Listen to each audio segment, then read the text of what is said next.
Shalom shalom, Bwana Yesu asifiwe, tumsifu Yesu Kristo. Mpendwa ambaye umekuwa ukifuatilia mafundisho yetu kupitia channel yetu ya Mikono ya Kristo hapa YouTube, Mungu akubariki sana kwa kuwa unatenga muda wako kufuatilia mafundisho kupitia channel yetu ya Mikono ya Kristo hapa YouTube. Leo nimekuja na somo linalohusiana na sadaka ya shukrani. Je, unaifahamu sadaka ya shukrani? Je, umeshawahi kutoa sadaka ya shukrani? Unafahamu neema gani zinapatikana baada ya kutoa sadaka ya shukrani? Unajua nguvu iliyopo kwenye sadaka ya shukrani? Je, unatoaga sadaka ya shukrani wakati gani? Unatoa wakati wa usahihi? Je, unapangilia kuhusu sadaka yako ya shukrani? Yote hayo ni maswali. Pengine hujawahi kusikia, pengine hujawahi kufanya, pengine unafanya. Sasa leo nakuletea somo rasmi ambalo litakusaidia aidha kukuongezea kitu fulani, kukukumbusha kama ulikuwa umesahau, ili ujue nguvu ya sadaka ya shukrani ama umuhimu wa kutoa sadaka ya shukrani. Na wewe ambaye haujawahi kabisa kutoa sadaka ya shukrani, basi pengine kupitia somo hili utajifunza umuhimu wa kuitoa sadaka ya shukrani. Ndio somo letu la siku ya leo, sadaka ya shukrani. Katika maisha yako ya kila siku kuna mambo mengi sana ambayo Mungu anayatenda. Na mambo mengi ambayo Mungu huwa anayatenda hayaonekanagi katika macho ya damu na nyama. Mara nyingi hatuoni kwa sababu pumzi ulionayo ni kazi ya Mungu. Afya ulionayo ni kazi ya Mungu. Pengine hata ugonjwa unapitia ugonjwa fulani ni kazi ya Mungu. Pengine ulitakiwa kuwa umeshakufa zamani, lakini Mungu anasema muache tu aendelee kupambana na ugonjwa, mimi nipo katikati yake, atapona wakati wake utapofika. Sasa haya yote yanapokuwa yanatendeka, mara nyingi huaga hatujui. Kuna vitu vingi Mungu anavifanya kwenye maisha yetu, lakini huwa hatujui. Huwa tunaona tu tunaamka, jana tulipanga mambo ya leo tunapanga mambo ya kesho kutwa, ya mwakani, mambo mbalimbali tunayapanga tu.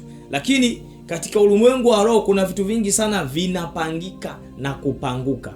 Yaani wakati unapanga vitu vyako, adui yeye kazi yake ni kuvipangua. Mungu sasa anatusaidia kuviweka barabarani.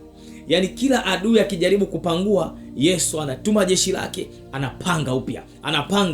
Wewe hujui, unaamka asubuhi, nenda muda kazini umefika.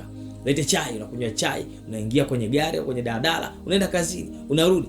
Kumbe hiyo kazi yako siku ile ilibidi ndio iwe siku ya mwisho. Lakini Yesu akakupigania wewe usijue, ukaenda kazini, ukarudi. Kwa hiyo tuna tabia ya kuishi kimazoea. Ni kweli kabisa tunaishi kimazoea. Tunapaswa kumshukuru Mungu kila wakati. Ni neno jema kabisa kumshukuru Mungu. Kwa hivyo kumshukuru Mungu, tunafahamu ya kwamba watu wengi sana tunamshukuru Mungu. Bwana Mungu, asante. Asante kwa kunilinda. Asante kwa kuniponya. Asante kwa kuniamsha salama. Asante nimeona siku ya leo. Wengi tunashukuru.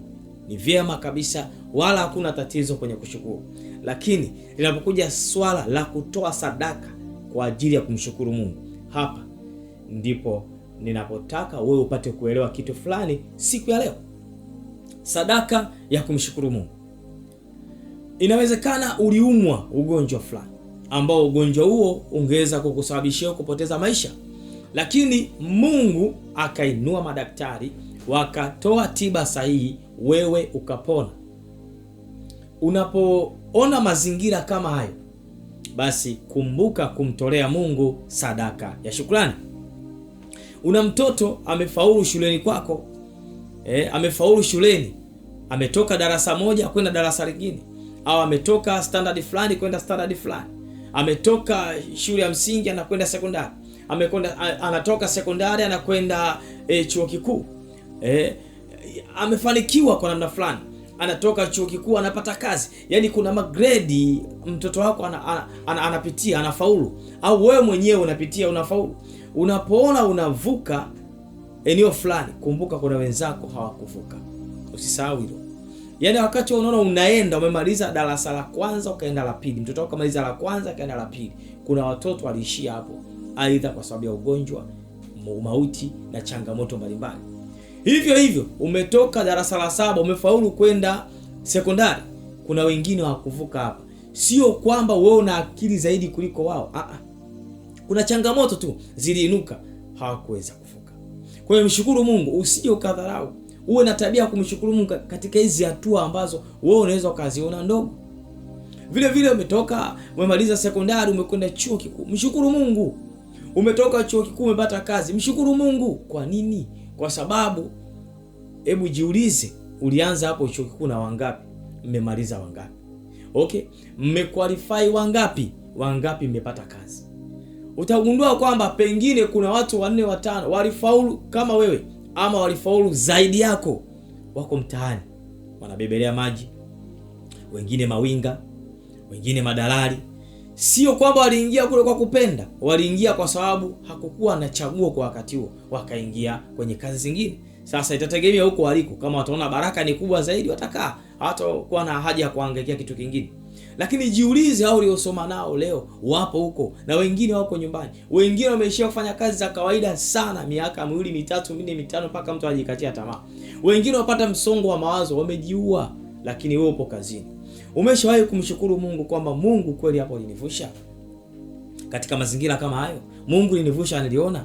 Umeshawahi kutoa sadaka ya shukrani kwa sababu hiyo? Hapo ndipo kwenye msingi wa somo langu. Kuna watu mnajifungua salama. Wangapi wamekufa kwenye kujifungua? Umeshatoa sadaka ya shukrani, Mungu nakushukuru, umenivusha mahali hapa, nimejifungua salama. Wapo wengi nilikuwa nao leba kujifungua salama. Wengine wamepata matatizo, wengine ndio kizazi kilifika mwisho kikaondolewa, wengine mmoja akafa, mwingine akabaki, wengine wote waliondoka, mama na mtoto waliondoka. Mimi ni nani hata ukanivusha salama? Tena uzazi wenyewe siku hizi. Umeshawahi kufikiri kutoa sadaka ya shukrani kwa sababu hiyo? Sio kusema Mungu asante, yani kuandaa sadaka maalum na mtolea Mungu shukrani kwa sababu hii. Umeshajiuliza? Kwenye huduma ni hivyo hivyo. Inawezekana Mungu anakuvusha kutoka eneo moja la huduma unaenda eneo la pili la huduma. Uwe na tabia ya kutafakari wewe mwenyewe, kumuona Mungu kwamba Mungu sio kwamba anastahili. Kuna watu huduma ziko chini, yani namaanisha kuna watu wana huduma za muda mrefu, halafu Mungu anakunyanyua wewe ambaye uko chini kabisa, wala huna muda mrefu kwenye huduma. Anakupa majukumu makubwa sana, anakutendea mambo makubwa sana, na unajiona kabisa kwamba mimi kwa kweli kazi ninayoifanya si stahili. Umesha kumwambia Mungu nakushukuru kwa sababu naona unanipa kazi ambayo pengine nilipaswa kuijua baada ya kukaa kwenye huduma miaka 20 30, lakini nikiwa mchanga kabisa kwenye huduma, ina miaka 2 3 4 5, ukanifunulia mambo makubwa kabisa. Umeshafikiria kwamba unatakiwa kumshukuru Mungu kwa sadaka maalum, yani kumtolea Mungu sadaka kwa ajili hiyo? Umeshakufikiri kitu cha namna hiyo? Ndio maana leo nimekuja na somo hili, ufahamu kwa habari ya sadaka ya shukrani. Wengine wanavuna mazao, wanapata mazao mazuri, sio kwa sababu udongo una rutuba. Wapo wengi sana udongo una rutuba, lakini hawakupata mazao kama uliopata wewe. Wewe umepata gunia 100, 200, 300, 400, mwenzako hata gunia 10 hajapata, na udongo wake ni ule ule. Hamuoni mambo yao? Mambo kama hayo mbona yanatokea? Unakuta shamba lako na la kwake ni mashamba yaliyo jirani kabisa, lakini unapata zaidi kuliko wewe. Sio kwa sababu una maarifa makubwa, hapana, ni Mungu tu amekukirimia na kukupa neema yake. Umeshawahi kufikiri kumtolea Mungu sadaka ya shukrani? Hapo ndio kwenye swali. Mungu huwa anatuona kila wakati. Mungu anatutazama kila wakati. Na Mungu anatutendea matendo makuu sana kila wakati. Kila wakati, hajawahi kutuacha. Kwa sababu nikwambie kitu kimoja tu. Yaani Mungu akisema atuache, yaani mimi na utumishi wangu, Mungu akisema tu ngoja nikuache sekunde 10 tu, kitakachonikuta sio kitu kidogo. Kwa sababu ulinzi wake ndio unakava mambo mengi sana. Unapokuwa Mkristo umeshaingia vitani. Unapokuwa mtumishi, vita mara 2, mara 3, mara 4. Yaani kadri unavyozidi kuwa mtumishi ndivyo vita vinavyozidi kuongezeka. Sasa umeshafikiri kwamba Mungu akikuacha kwa sekunde tu nini kitatokea? Hao ambao unaharibu vitu vyao vyote vinaharibika na kuangamia kwa sababu ya kinywa chako tu. Unatuma moto, unatuma nyundo, unawasambaratisha, unawapiga, unawafunga. Umesha kufikiri Mungu akikuacha sekunde tu utakuwa salama?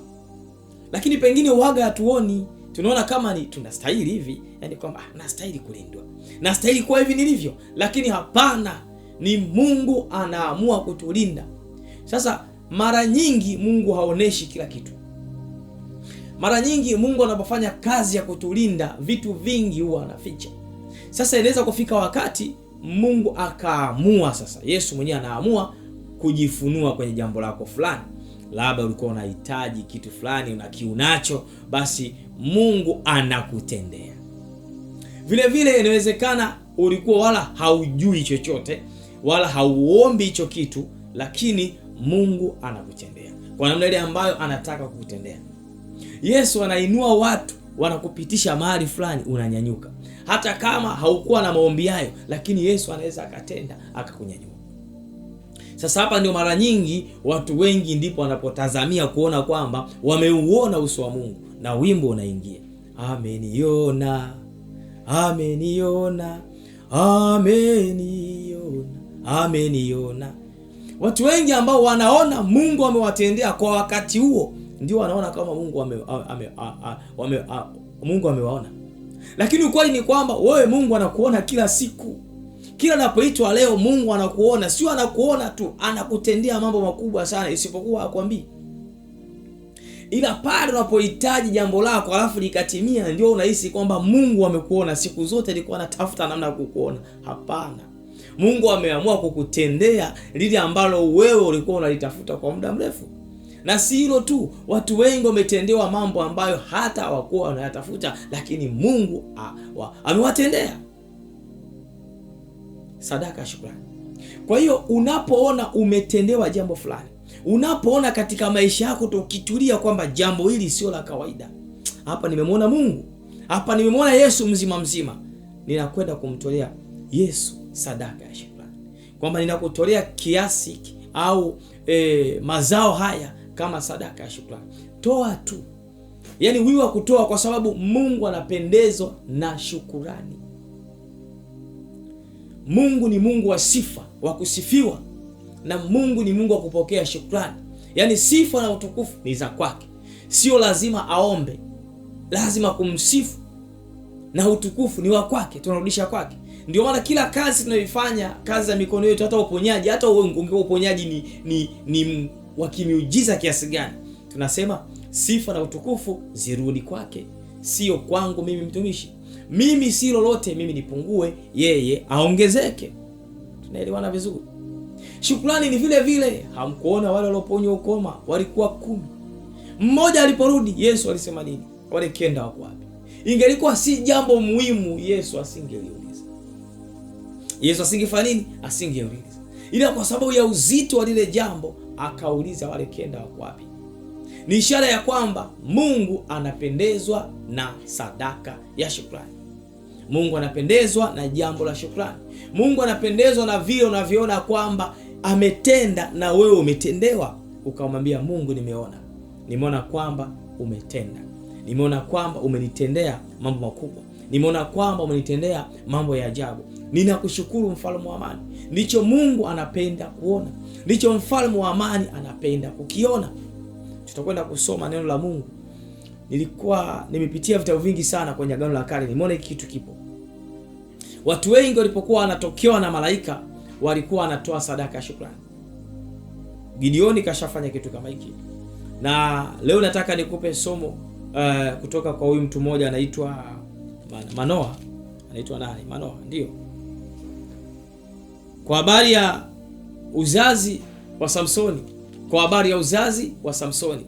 Ndio, wakati Samsoni anaandaliwa kuzaliwa, wazazi wake walitokewa na malaika, na malaika wa Bwana alitoa maelekezo.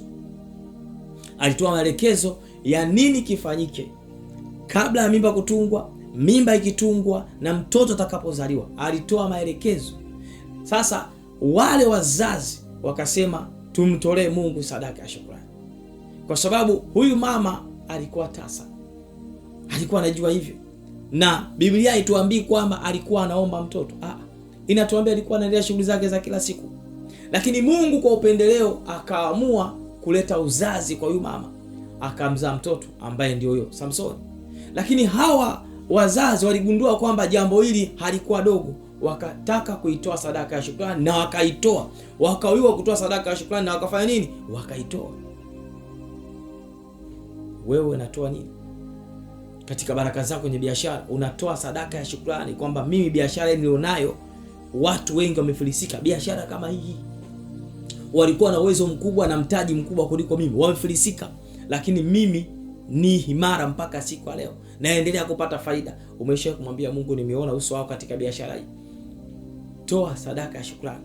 Majitoleo yako mengi sana, lakini najaribu kukufundisha yale ambayo yatakusaidia katika maisha yako, kwa sababu sadaka ina sababu. Nimekuwa nikifundisha mara kwa mara kwamba sadaka ina sababu, sadaka haitoki bila sababu. Kwa unapotoa sadaka ya shukrani, inayo sababu ni kushukuru, na ni moja kati ya sadaka ambayo Mungu inampendeza. Ndio maana Mungu hupendezwa na sadaka ya shukrani, mtu ambaye anatoa kwa moyo. Mungu hakatai sadaka ya shukrani, hakatai sadaka ya shukrani, anapenda sadaka ya shukrani. Tutakwenda kusoma neno la Mungu. Tutasoma kitabu cha Waamuzi sura ya 13 aya ya 15 na ya 16, alafu tutamalizia ile aya ya 19. Waamuzi sura ya 13 aya ya 15, tunamuona Manoa na mkewe. Tusome ya 15. Kisha Manoa akamwambia huyo malaika wa Bwana, na kuomba tukuzuie ili tupate kuandaa mwanambuzi kwa ajili yako. Anamwambia malaika wa Bwana, na kuomba tukuzuie ili tupate kuandaa mwanambuzi kwa ajili yako. Anajaribu kutafuta kukirimu, kutoa sadaka kwa ajili ya taarifa. Hapa ukisoma juu yake, malaika huyu alikuja kwenye familia hii kwa mara ya pili. Mara ya kwanza malaika alimtokea huyu mwanamke peke yake, mke wa Manoa, akampa maelekezo. Mwanamke huyu akaenda kumwambia mume wake, na wakamwomba malaika aje mara ya pili kutoa maelekezo ili mume wake naye ayasikie. Hii sasa ni mara ya pili malaika anakuja anatoa maelekezo. Na huyu mama alikuwa shambani, malaika akamtokea. Akatoka shambani akaenda kumuita mumeo, wakarudi wakimkuta malaika anawasubiri. Akawapa yale maelekezo ambayo aliyatoa mwanzoni huyu mwanamke akiwa peke yake. Manoa baada ya kuyaona hayo akasema, hapana, nitatoa sadaka ya shukrani. Aya 16 anasema, lakini malaika wa Bwana akamwambia Manoa, ujapokuwa wanizuia, sitakula katika mkate wako, na kwamba wataka kufanya tayari sadaka ya kuteketezwa, inakupasa kumsogezea Bwana. Kwa kuwa Manoa hakujua ya kwamba yeye ni malaika wa Bwana. Yaani Manoa wakati anaongea naye mwanzoni hakujua kama malaika wa Bwana. Malaika anajieleza kwamba yeye ni malaika wa Bwana. Kirimu. Anatoa kukirimu kwamba huyu ameniletea taarifa isiyo ya kawaida. Hebu tupate kwanza chakula. Wacha nikuandalie mwanambuzi. Anamwambia, mimi siwezi kula iko chakula chako wala mkate wako, ila ijapokuwa unataka kutoa sadaka, msogezee nani? Bwana. Kwa nini neno sadaka linaingia? Kwa nini asingesema mimi sitokula chakula alafu malaika akadisapia? Kwa nini anatamka neno sadaka? Inafuata nini pale sadaka? Pale kuna taarifa. Huyu ni mjumbe tu wa Mungu, anakuja kutoa taarifa ya mimba ambayo atashika mwanamke huyu kwa ajili ya uzao unaofuata ambao anazaliwa Samsoni, ambaye alikwenda kuwakomboa Waisraeli dhidi ya watesi wao wa Filisti. Sadaka inafuata nini hapa? Tunagundua ya kwamba ni kwa sababu ya taarifa iliyotoka, kwa sababu ya taarifa ya kuona kwamba sasa wanaweza kupata mtoto, kitu ambacho hawakukitegemea. Na mwanamke alikuwa tasa, wakasema hatukutegemea kama tungepata mtoto. Sasa ukitaka kujua kwamba ilikuwa ni sadaka, soma aya 19. Aya 19 anasema, basi Manoa akamtwaa yule mwanambuzi pamoja na sadaka ya unga. Pamoja na nini? Na sadaka ya unga. Jambo linaendelea hapa. Kulikuwa kuna kuelekezana kwa hapa na pale. Manoa akafikia hatua akatoa yule mwanambuzi na kisha akatoa sadaka ya unga, akamtolea Bwana hapo juu ya mwamba. Huyo malaika akatenda la ajabu, Manoa na mkewe wakaangalia. Sadaka. Nimechambua hizi sehemu mbili ili upate kuelewa kwamba sadaka ya shukrani ina maana gani. Sadaka ya shukrani ina maana gani? Kwa hiyo ukisoma Biblia utaona kuna watu wengi sana walitoa sadaka ya shukrani, ambayo kwa lugha nyingine tunaita malimbuko. Malimbuko ni sadaka ya shukrani, kwamba ninakushukuru Mungu kwa ajili ya hili. Lakini uwe na tabia ya kutoa sadaka ya shukrani. Uwe na tabia ya kuona kwamba hapa Mungu amenitendea. Yaani kuna watu Bwana wametendewa.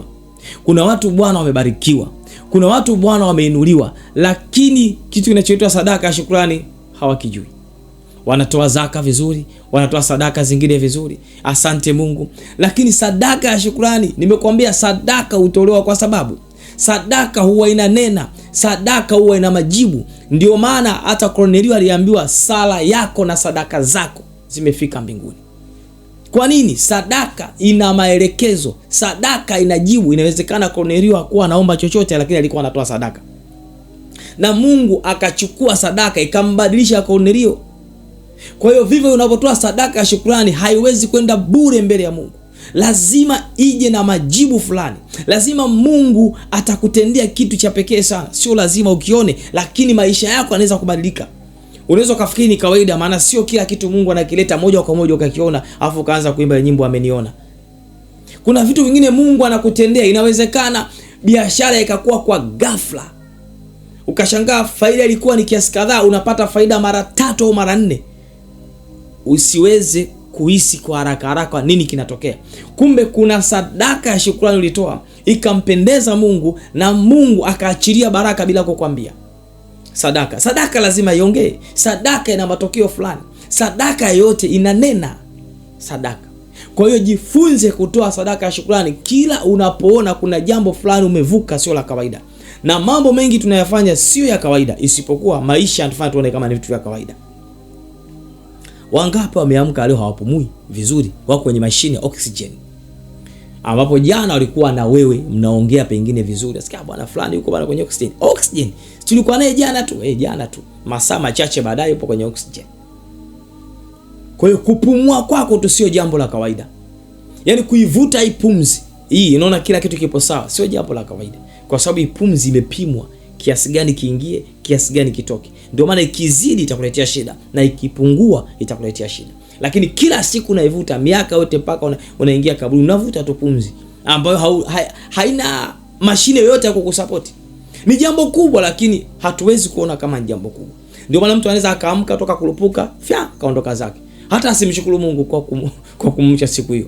Maana yake ni nini? Haoni kwamba jambo hilo ni muhimu, anaona kama jambo hilo ni la kawaida. Kwa hiyo sadaka ya shukrani ina maana kubwa sana kwenye maisha yako. Na ukiwa na tabia ya kutoa sadaka ya shukrani, kumtolea Bwana sadaka ya shukrani, maana yake wewe utakuwa ni mtu tofauti sana. Vitu unavyofanya vitaenda katika njia tofauti sana.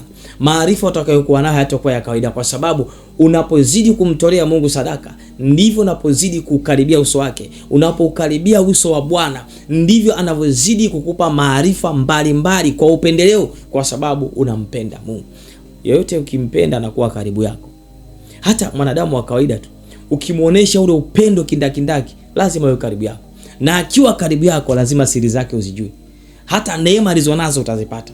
Vitu ambavyo pengine hata ulikuwa uvijui kama anavyo. Alikuwa rafiki yako tu kawaida, hakuwahi kukuambia, atakwambia. Kwa nini? Kwa sababu moyo wake utagundua ya kwamba huyu ni zaidi ya mtu wa kawaida. Huyu ni mtu mwenye upendo na amani, naweza kuongea naye chochote ninachotaka kuongea naye. Ni matumaini yangu kuna kitu umedaka, umejifunza kupitia sadaka ya shukrani. Inawezekana ulikuwa unajua, lakini kuna kitu fulani umepata zaidi. Ama kuna mwingine ulikuwa hujui kabisa, ndio umejua leo. Basi nikuombe, endelea kushare mafundisho haya kwa wengine. Tuma tu hata kwenye magrupu, tuma tuko. Watu wengi wanahitaji elimu. Elimu kama hizi hata hawajui wanazipata wapi. Kwa hiyo kama umepata elimu kama hii, basi jitahidi kushare kwa wengine, na Mungu atakubariki sana. Mungu atakubariki sana. Wewe ambaye bado ya subscribe kwenye channel yetu, na kusina kuomba subscribe, bonyeza button ya kusubscribe hapo, alama ya kusubscribe, kisha bonyeza alama ya kengele, uwe wa kwanza kupata notification tunapokuwa tunaposti mafundisho, maombi, maombezi. Na siku hizi tunaenda live kila Jumapili. Basi hata hizo taarifa za kwamba kutakuwa kuna nini, kuna session gani kila Jumapili, basi zisiwe zinakupita. Maombi ya live ni maombi mazuri. Ni maombi ambayo tunakwenda moja kwa moja, basi yanasaidia sana, kwa sababu ni sawa kama nusu ya kuonana. Basi watumie na wengine pia, wape taarifa watu wengine kwamba kuna mambo mazuri yanaendelea kupitia channel yetu ya Mikono ya Kristo kwa hapa YouTube. Lakini vile vile tuna mitandao ya kijamii, Instagram, Facebook pamoja na TikTok. Tunayo channel ya WhatsApp kwa jina hilo la Mikono ya Kristo. Unaweza ukafuatilia huko, tunaendelea kuweka taarifa mbalimbali na kujidhatiti, na wakati ujao tutakuwa tunaenda live kwenye channel zote hizo, Mungu atakapotupa uwezo wa kuendelea na huduma kwa kiwango hiko. Kuna namba za simu unaweza ukatupigia, zipo hapo kwenye screen zinaonekana vizuri chini, lakini hizi namba ambazo ziko nyuma yangu, hiyo namba ambayo inaanza na 0781, hiyo usipige kwa sasa kwa sababu inasumbua. Unaweza kaendelea kujaribu, lakini bado tunahangaika nayo, ina shida fulani na haipatikani. Lakini hiyo namba ambayo inaanza na 0774 unaweza ukapiga tu, ndio namba hapa chini pia tumeandika, na hiyo namba nyingine hapo chini tumeandika, basi unaweza ukatupigia kupitia namba hizo na utatupata. Inawezekana una maswali, unahitaji kuelewa kitu fulani, Mungu atakwenda kukufungua na kukubariki kupitia uhitaji wako, na Roho Mtakatifu atakavyo tufundisha au kutuelekeza namna ya kukuhudumia. Nikuombe uendelee kufuatilia mafundisho mengine mbalimbali kupitia channel yetu ya Mikono ya Kristo. Usichoke. Mungu akubariki kwa kuwa unaendelea kufuatilia mafundisho. Mungu akuinue kwa kuwa unaendelea kufuatilia mafundisho haya. Ulikuwa na mimi mtumishi wa Mungu Norbert Simon Mpunga, kwa niaba ya timu nzima ya Mikono ya Kristo. Tunasema Mikono ya Kristo kwa neno la maarifa. Hadi wakati mwingine, bye bye.